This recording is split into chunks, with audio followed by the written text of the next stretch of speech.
Hello.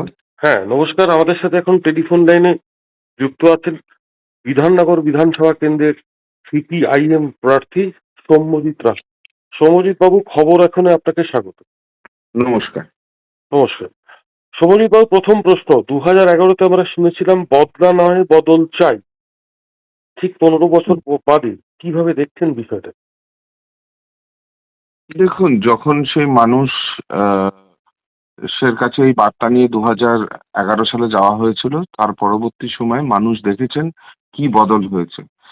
দেখেছেন এই রাজ্যে হচ্ছে একটা রাজ্য যেখানে তারা মনে করেছিলেন যে হচ্ছে বদল চাই, অথচ একটা দুর্নীতিমুক্ত রাজ্য থেকে একটা দুর্নীতিগ্রস্ত রাজ্যে পরিণত হয়েছে।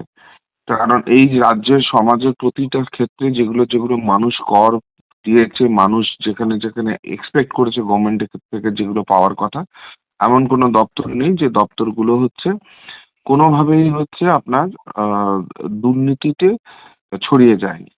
এবং আমি বিভিন্ন একজন ভদ্রলোক এসে আমাকে মানে মধ্যবয়স্ক একজন এসে বললেন যে একটা অদ্ভুত জিনিস, মা আমলে এত উন্নয়ন হয়েছে, সমস্ত কিছু হয়েছে, সেগুলো সল্টলেকটা বিশেষ করে আমাদের কনস্টিটিউয়েন্সি বিভিন্ন ধরুন হচ্ছে সরকারি অফিস হয়েছে।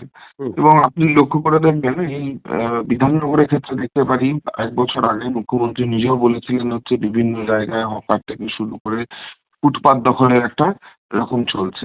হুম। তো বাঁদিকে যে মানে আমরা যদি অফিসগুলো, ভুল না করি, আপনাকে একটু বিরত করছি, আপনারা যদি ভুল না করি, আমরা এটাও শুনেছি বিশেষ এক মন্ত্রীর নাম ধরে তিনি বলেছিলেন এই ফুটপাত দখলের বিষয়টি। মানে একদম। এবং আমি বলছি তো 1 বছর আগে আপনাদের মিডিয়াতেও আছে, অ্যাডমিনিস্ট্রেটিভ মিটিং এ পরিষ্কার করে হচ্ছে মুখ্যমন্ত্রী বলেছিলেন সল্টলেকে বিভিন্ন হচ্ছে দখল হয়ে যাচ্ছে। এবং সেই জায়গায় দাঁড়িয়ে বলছি, দেখবেন শুধু হচ্ছে বিকাশ ভবন ময়ূখ ভবনের উল্টো দিকের ওই রাস্তাটা দখল হয়নি। তার কারণটা কেন জানেন তো? কারণ ওর বাঁ দিকটা হচ্ছে বিভিন্ন সরকারি অফিস যেগুলো আছে, সেখানে দুর্নীতি তথা হচ্ছে এত মানুষ হচ্ছে ওই অফিসের ক্ষেত্রে হচ্ছে তারা ভিক্টিমাইজড হয়েছেন। উল্টো ফুটটা সবসময় সারা বছর ধরে ধর্ণামঞ্চে পরিণত হয়েছে। এবং সেখানে মানুষরা হচ্ছে, সেখানে সাধারণ চাকরি প্রার্থী থেকে শুরু করে বিভিন্ন বিক্ষোভকারীরা রাত দিন জেগে রাত দিন বসে থাকেন, ওখানে অনশন করেন। তাহলে এক পাশে দেখবেন হচ্ছে অনশন মঞ্চ আছে, অপরদিকে সরকারি অফিস আছে। এইটাই হচ্ছে পশ্চিমবঙ্গের বর্তমান চিত্র।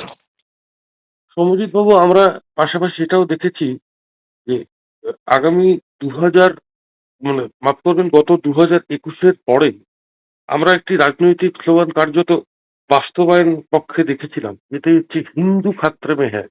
পাশাপাশি আরেকজন নেতাকে বলতে শুনেছি বহুত্ববাদের কথা। তো এবার আপনাদের রাজনৈতিক এজেন্ডা কি হবে, হিন্দু খাত্রে মে হ্যায় না বহুত্ববাদ? আমাদের পরিষ্কার হচ্ছে আমরা মানে সম্পূর্ণ এইসব ধর্মীয় রাজনীতি, ধর্মীয় বিভাজনে হচ্ছে বিরোধী। এবং সেই ক্ষেত্রে একটা কথা বলি, 2021 সালটা যখন বলছেন তখন হচ্ছে যে স্লোগান বা যে হাইপ, যে ন্যারেটিভটা রেডি করা হয়েছিল মানুষের কাছে, সে মানুষরা আজকে বুঝে গেছেন সেটা হচ্ছে একটা ফাঁদ। ফাঁদ কারণ হচ্ছে সেখানে চার্টার প্লেন ভাড়া করে নেতা নেত্রী, কেন্দ্রীয় মন্ত্রী থেকে শুরু করে সবাই এসেছিলেন গতবার। এসে আপনি যেটা বললেন সেই পুরো একটা আবহাওয়া তৈরি করে দিয়েছিল মানুষের মনে। একটা একটা ইলিউশনের মধ্যে ছিল তারা। সেই জায়গা থেকে দাঁড়িয়ে যখন বিজেপি কে মানুষ হচ্ছে ভোট দিয়েছে, সেইখানে দেখা যাচ্ছে তাদের আসন হচ্ছে প্রায় অর্ধেকের কাছাকাছি চলে গেছে, তৃণমূল আরো শক্তিশালী হয়েছে। হুম। আমরা এই ধর্মীয় রাজনীতির এগুলো সম্পূর্ণ বিরোধী। আমরা মানুষের উন্নয়নের কথা ভাবি, উন্নয়নের কথা বলি। হুম। 34 বছর বাম ফ্রন্ট আমলে যে উন্নয়নটা হয়েছিল সেটা যে আজকে সেটা সম্পূর্ণরূপে হচ্ছে একটা ভঙ্গুর অবস্থায় পরিণত হয়েছে, সেইটাকে পুনরুজ্জীবন করা, পুনরুদ্ধার করাটাই হচ্ছে আমাদের আগামী দিনের লক্ষ্য। দেখবেন আমাদের এজেন্ডা বা ইস্তাহারে পরিষ্কার করা বলা আছে যে আমরা শুধু উন্নয়ন, এবং এলাকা ভিত্তিক ইস্তাহার করা হয়েছে। সেখানে টাইমলাইন, ডেডলাইন সেট করা হয়েছে। কারণ নেতৃত্ব বা সেই দলের একটা অ্যাকাউন্টেবিলিটি থাকা উচিত জনগণের কাছে। তাই রিপোর্ট কার্ড পর্যন্ত পেশ হবে। 60 ডেজ, 90 ডেজ, 120 ডেজ এভাবে করে টাইমলাইন ফিক্স করা হচ্ছে। আমরা কোন রকম ওই ধর্মীয় মেরুকরণের, ধর্মীয় রাজনীতি, মানুষের মধ্যে ধর্মের নামে বিভাজন, এগুলো সম্পূর্ণ বিরোধী। সৌম্যজিৎ বাবু, আমরা কার্যত মুখ্যমন্ত্রীকে তোপ দাগতে শুনেছিলাম রামবাম সেটিং, এবং পাশাপাশি আমরা এও বলতে শুনেছি রামবাম কংগ্রেস স্বভাবত জোটবদ্ধভাবে তৃণমূল সুপ্রিমো মমতা বন্দ্যোপাধ্যায় এবং মাননীয় মুখ্যমন্ত্রী মমতা বন্দ্যোপাধ্যায় প্রাণনাশের চেষ্টা করছেন, কি বলবেন?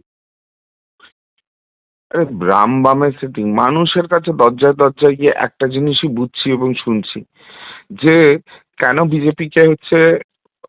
বিজেপিকে ভোট দেবেন না তারা। সৌম্যজিৎ বাবু, তাদের বক্তব্য একটু বিরত করছি, শুধু সেটিং নয়, উনি একটি মারাত্মক অভিযোগ করেছেন প্রাণনাশের হুমকি হুমকি সেটা একটা সেটিং এর কোথাও একটা সেটিং এর তত্ত্বকে তিনি খারিজ করতে পারছেন এবং সেটিং এর তত্ত্বকে তিনি সামনে তুলে ধরছেন তার প্রাণনাশের ক্ষেত্রে, কি বলবেন? উনি একটি রাজনৈতিক মঞ্চ থেকে বলেছেন তো। একটাই কথা হচ্ছে যে যদি হচ্ছে ক্রেডিবল ইনফরমেশন ওনার কাছে থাকে, ওনার কাছে প্রমাণ নিশ্চয়ই আছে, প্রমাণ ছাড়া একজন রাজ্যের মুখ্যমন্ত্রী কথা বলবেন না, তাহলে উনি অবশ্যই এই বিষয়ে আইনানুগ ব্যবস্থা নিতেই পারতেন। এবং সেই ক্ষেত্রে হচ্ছে পুলিশ প্রশাসন তথা ইলেকশন কমিশনের কন্ট্রোলে এখন সবকিছু, তারা ব্যবস্থা নিতেন। অভিযোগ for allegation for the sake of allegation, এটা হচ্ছে আমার মনে হচ্ছে যদি হয় তাহলে সেটা সম্পূর্ণ একটি রাজনৈতিক খেলা ছাড়া আর কিছুই নয়। এবং দ্বিতীয় সেটিং এর পোর্শনটা যদি আসি, সেটিং এর পোর্শনটা আপনি হচ্ছে বিজেপি তৃণমূলের সেটিং আছে, এটা নিয়ে কোনো ডাউট নেই, মানুষ সেটা বুঝে গেছে, কারণ বিজেপির অর্ধেকটাই তৃণমূলে ভরা এবং গত নির্বাচনে দেখেছে তৃণমূল থেকে ঢেলে সেই হাইপে গা ভাসিয়ে দিয়ে একজনের পর একজন নেতা এসেছেন বিজেপিতে, তারা এসে হচ্ছে ইলেকশনে দাঁড়িয়েছেন, হেরেছেন, ফিরে গেছেন এবং তৃণমূলে, এবং অদ্ভুত ভাবে শুধু তাই নয়, আমরা বহু জায়গায় দেখেছি বিধায়ক হয়েছেন হচ্ছে বিজেপির, অথচ লোকসভা নির্বাচনে 24-এ গিয়ে দেখুন তৃণমূলের প্রার্থী হয়েছেন।